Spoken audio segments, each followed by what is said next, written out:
Today I will be talking about verbs. In German, verbs are presented in the infinitive form. Verben sind als Infinitiv präsentiert. So if we define infinitive, we're talking about the to be or to have. In sentences, we use infinitives in the beginning. To be or not to be is a famous line from Shakespeare. In German, the infinitive form, instead of having to in front of it, it would have the n or en at the end of the verb. For example, to be is sein. To have is haben. To jump, springen. To dance, tanzen. To juggle, jonglieren. To write, schreiben. When conjugating regular verbs, there is a basic pattern that we would follow. There is a first-person singular, second-person singular, third-person singular.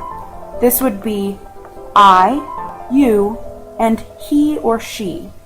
In plurals, we also have a first, second, and third person. That would be we, you all, and they. In German, those would be ich, du,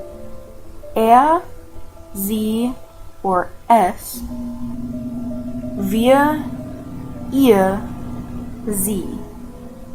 Now we can't get the third person singular and the third person plural mixed up.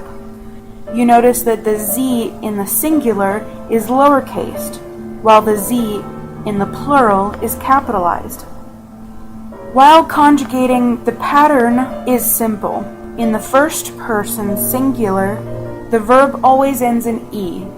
Second person, the du, ends in st. Third person ends in t. Plural, first person, we, ends in en. In regular verbs, the wir, first person plural, is the same as the infinitive.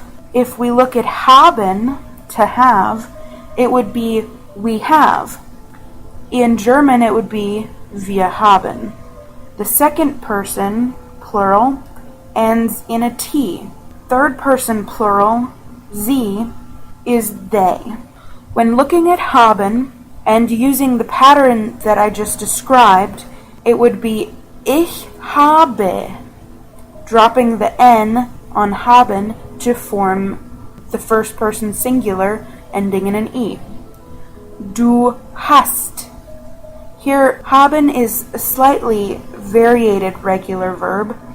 It does end in all of the natural endings. However, when you look at haben and also put the second person singular ending, you would have an H-A-B-S-T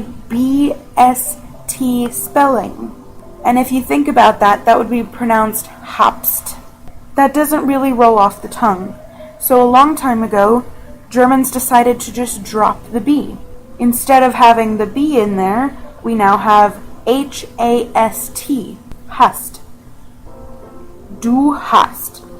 Third person singular is sie hat, ends in the T. The B is also dropped. Wir haben, ihr habt. Here the B is kept because it is in the plural form. Wir and sie are both similar or the same as the infinitive.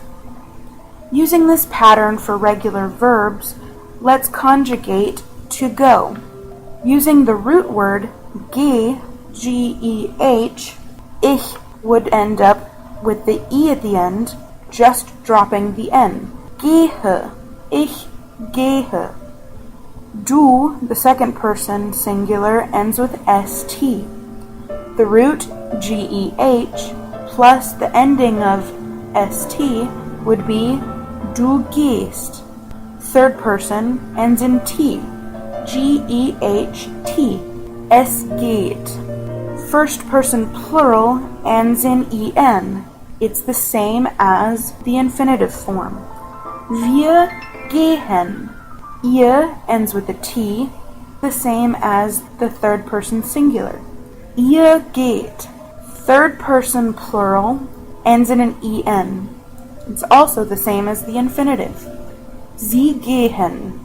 To recap, that is, ich gehe, du gehst, es geht, wir gehen, ihr geht, sie geht.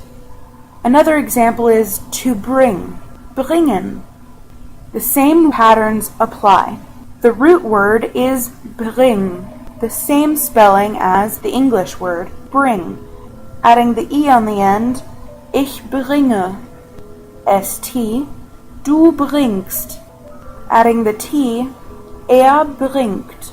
Adding the en, which is the infinitive, wir bringen. Adding a t, ihr bringt, the same as the third person singular. Sie bringen, also the same as the infinitive. For more practice, you can follow the link on this slide of conjugating verbs.